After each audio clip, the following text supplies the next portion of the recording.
it was always a coach that made me, second guess my ability, made me second guess my passion. And so obviously the real knack for a coach is to be able to instill success, instill fundamentals, but also harbor that passion and that love for that sport, especially for basketball. Because again, basketball is a sport where everybody immediately expects instant success. They expect to be able to go out and shoot three-pointers. And some of the struggles that I had in basketball would probably be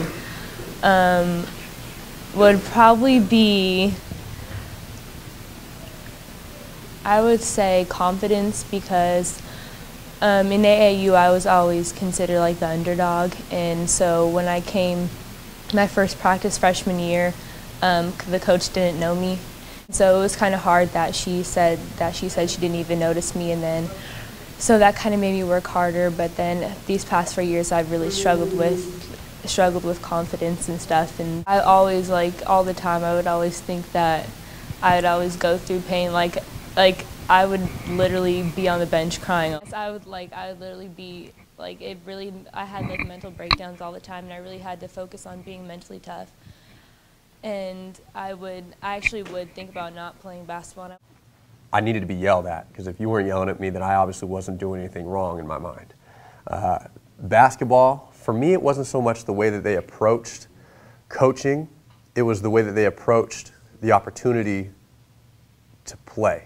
And I know for a fact that I wasn't appreciated, because I did work hard, and I know that I saw people that I was working hard, and I know that I had a better attitude than most people on the team, even though I would have talks with our coaches and they would pretty much put me down all the time, and I would think that I was trying my hardest, and all I heard was, you have no confidence, and I would be like, well, I don't have confidence because you sit me on the bench the whole damn game. That's why I don't have confidence. And you say that I can't play against the JV players, that's why I don't have confidence. To be an effective coach, you need to create opportunities for your athletes to succeed, whether that's in practice or in games or in tournaments, in the off season. And athletes get dejected and they get turned off when those opportunities aren't created for them. Now, I'm not saying that every player needs to play, but what I'm saying is that even in practice, coaches need to acknowledge a player's ability. They need to foster a player's passion and reason for being there.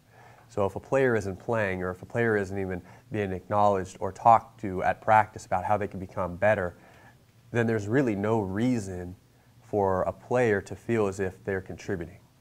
And the reason for that is that if you think about a player that's at the end of the bench, nothing frustrates a coach more than players that quit, but also they have to understand, coaches, that they're shooting themselves in the foot by bringing a lot of those quitters by what they do. Not acknowledging, not scaffolding, not giving positive reinforcement, not letting players know when they are doing something right and when they're doing something wrong. I always had a coach that grow up and say, if I'm yelling at you, you know that I still care. It's when I stop talking to you that I've given up on you. And I think that the challenge for a coach is to never give up on a player, or at least have the respect for the player to communicate with them before you get to that point. Some coaches just don't get it, and they say, yeah, I've been through it. No, you don't. You haven't been through it. You don't know what it is now. You're like, oh yeah, I used to do this stuff. No, you don't know what it feels like now. You know. So that's something that I don't really like. You can't say that maybe you were in our shoes, but you're not in it now. You can't say that. And some of that could be the immaturity of me as a high school player, as a 15, 16-year-old athlete, thinking that the world revolved around me, and that if I wasn't the starting forward or guard or what have you, then obviously the coach didn't know what he was talking about. But with that, my training, my thought process had to be changed somehow by communication with that coach. Basketball provides a great training ground for life. You're going to encounter adversity. You're going to encounter opposition. You are literally going to have someone standing between you and your goal. And what are you going to do to overcome it or reach that goal? Are you going to turn the ball over and give up, or are you going to try to get past them and score? Because I think that truthfully, it makes me who I am right now. Like, I used to be like really shy in middle school and stuff, but once I came into high school and I met so many new people playing basketball, I kind of came out of my shell, and I think that it just really helped me become a better person, and it helped me with my attitude, and it helped me deal with a lot of different personalities, and I think it'll help me in the future. I remember when I first started, I mean, it was something, I didn't really just love it. I didn't love it because, I mean, I just started and I didn't really take no interest in it like that. But I first joined the team 6th grade. I was actually pretty good at it. I mean, like, I joined the team in Seattle and I was better than everybody on the team, but they put me on the second team with the people who weren't as good as I was. But it was all politics because I played out in Seattle. I mean, I was on the second team for Seattle Rotary basketball. Didn't play as much, and it hurt me because, I mean, I was better than everybody who was on the court, but I had to work through it. When I wasn't playing with the team, I'd be in the gym 24/7, relentlessly with my dad, working on my jump shot. What next? Sometimes I think athletes don't necessarily plan for the what next, or worse, what happens if you're injured and you can't come back.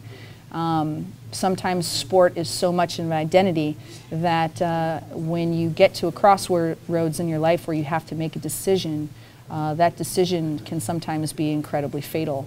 It can actually set a person back for a while because they have to basically go out and forge a new identity where they always were, just a basketball player. Now you have to actually, be reflective and assess yourself and say, okay, what is it that I want out of life? What do I do now?